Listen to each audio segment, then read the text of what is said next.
আরে কি আরে নবীন আরে কই না পকে পিট দাও তো হ্যাঁ আরে তুমি জানো দেখি হলো যে এটা তো বাচ্চা দেখতে পারে না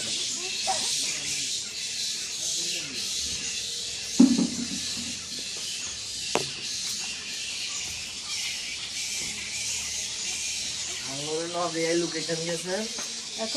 এখন সময় করছি মালটা তো সহজে